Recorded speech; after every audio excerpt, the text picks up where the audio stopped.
আসসালামু আলাইকুম প্রিয় শিক্ষার্থীরা, আরও একটি ফ্রি ক্লাস নিয়ে হাজির হলাম আপনাদের সামনে।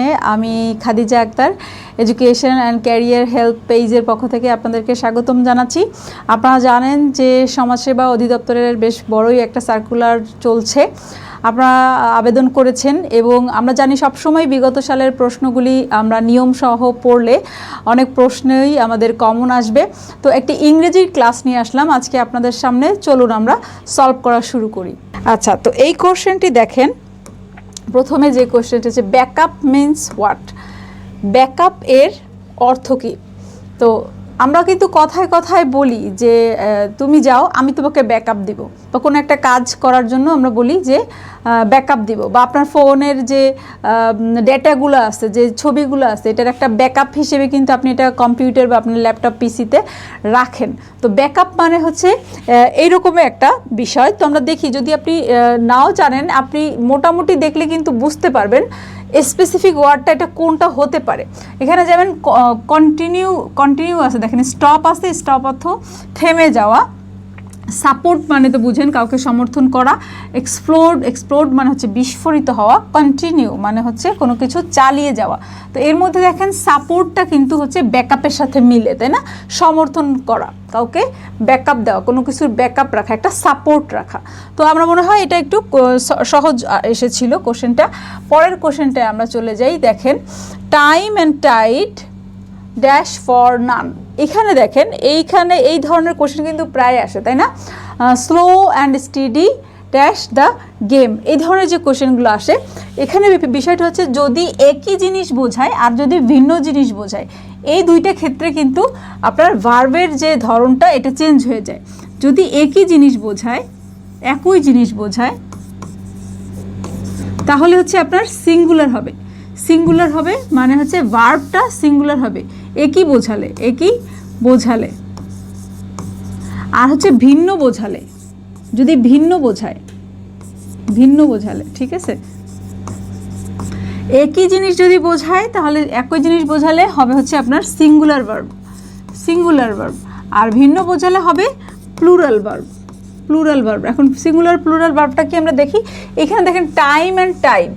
টাইম মানে কি? সময়, তাই না? সময়। আর টাইড অর্থ স্রোত, নদীর স্রোত। সময় এবং স্রোত কারোর জন্য অপেক্ষা করে না। সময় এবং স্রোত কি একই জিনিস? সময় এবং স্রোত কিন্তু একই জিনিস না, আমরা জানি এই দুইটা কিন্তু ভিন্ন জিনিস। তাহলে ভিন্ন জিনিস মানে কি? প্লুরাল হলে এখানে অবশ্যই একটা প্লুরাল ভার্ব হবে। তো এখানে দেখেন ওয়েট আছে, ওয়েটেড পাস্ট ফর্ম, এটা তো হবে না, কারণ এটা চিরাচরিত সত্য কথা। সময় এবং স্রোত কারোর জন্য অপেক্ষা করে না। ওয়েটিং কন্টিনিউয়াসলি নেই, এটা উইল ওয়েট, এটাও হবে না। তো এখানে আপনার কনফিউজিং আরেকটা উত্তর থাকতে পারতো ওয়েটস দিয়ে আরেকটা উত্তর থাকতে পারতো ওয়েটস ফর নান। তো এই জায়গাটায় দেখেন একই জিনিসের একটা উদাহরণ দিই, যেক্ষেত্রে ওয়েটস হবে। সেক্ষেত্রে আপনার slow and steady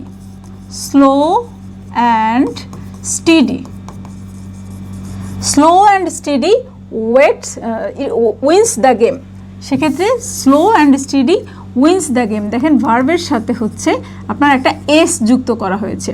wins the race বা গেম যেটা বলেন, তার মানে হচ্ছে আপনার এই যে স্লো, ধীর স্থির যে একটা বিষয়, এটা কিন্তু একই জিনিস বোঝাচ্ছে বিধায় এখানে আপনার ভার্বের সাথে একটা এস যুক্ত হয়।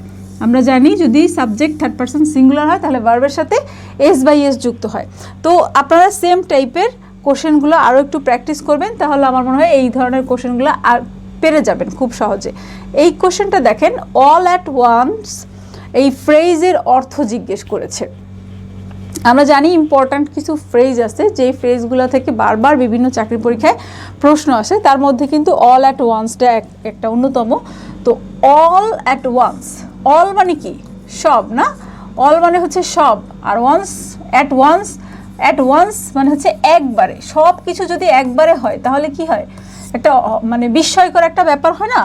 মনে করেন যে আপনার কোনো বন্ধুবান্ধব আপনার বাসায় কখনো বেড়াতে আসে না, কিন্তু একদিন যদি এরকম হয় সবাই একসাথে চলে আসলো এবং অনেক কিছু গিফট আপনার জন্য নিয়ে আসলো, আপনার খোঁজ খবর নিল, তাহলে কি এটা আপনার কাছে একটা হঠাৎ, একটা সাডেনলি ঘটা একটা বিষয়।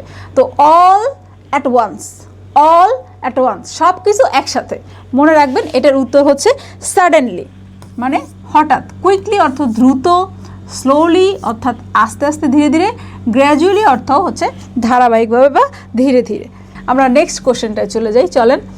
এখানে কি হবে, এই কোশ্চেনটা এসেছে আর্টিকেল চ্যাপ্টার থেকে। আমরা জানি যে আর্টিকেল যে এ এন ডি এই তিনটার মধ্যে ভাওয়েল সাউন্ড নিয়ে একটা ব্যাপার আছে।